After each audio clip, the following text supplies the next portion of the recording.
Thank you, Mr. Chairman. Thank you for the ranking member for bringing us together today. Ms. Benson, I want to start out by saying I need you to be on notice that 10 million non-citizens have entered this country illegally, and municipalities across the country are allowing them to vote in local elections.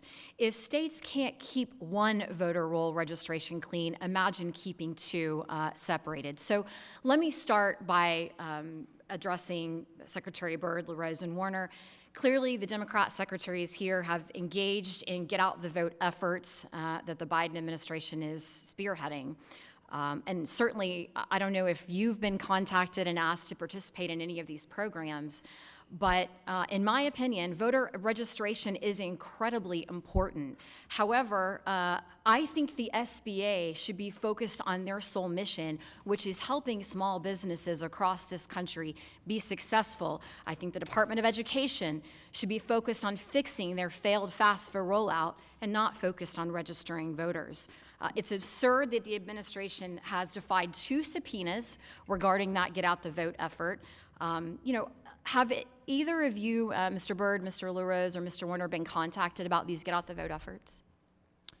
We have not, and we have not had any evidence or reports of federal agencies in Florida doing that. And if they were to request, we wouldn't allow them. But we've gone even further, and our state voter public assistance agencies that serve as VRAs under the NVRA, we have now instructed them that they are not, if someone reports as being a non-citizen, that they report that to us so we can compare it against the voter rolls.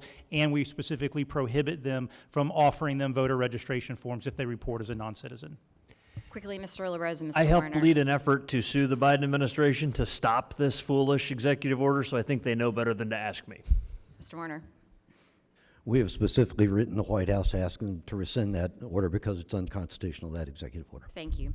I want to start with you, Secretary Fontes. Following the Supreme Court's infamous 2013 decision in the Arizona tribal, Arizona had to move to a system where it requires proof of citizenship for those registering to vote in state elections, but no proof for those using the federal form to register to vote in a federal election. Can you tell the committee how the federal-only voter, how many federal-only voters there are in Arizona?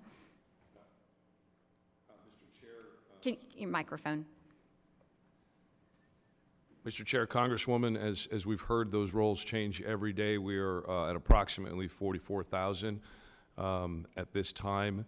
The 2/3 of them are under 24 years of age, and as I indicated earlier, 13 to 17% of them are members of Native American tribes or have addresses on tribal lands. How many voters are there that can vote in all elections?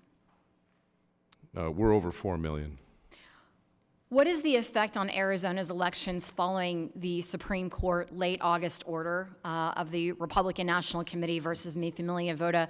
Are you providing individuals who are denied registration for failing to provide documentary proof of citizenship with the state voter registration form, with the federal form, to encourage individuals to circumvent the DPOC requirement that was just upheld by the Supreme Court?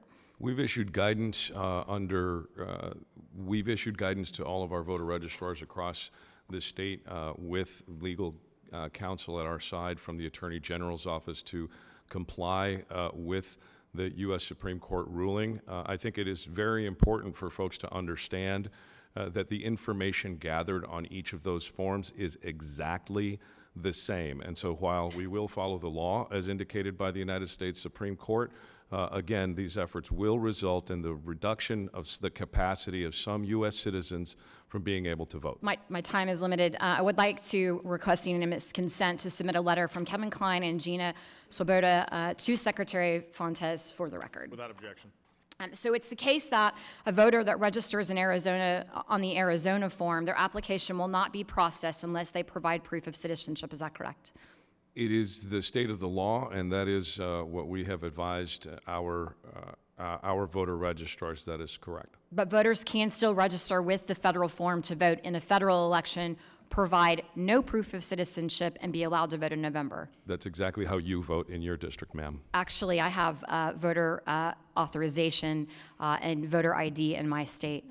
But with that, Mr. Chairman, I appreciate the time, and I yield back.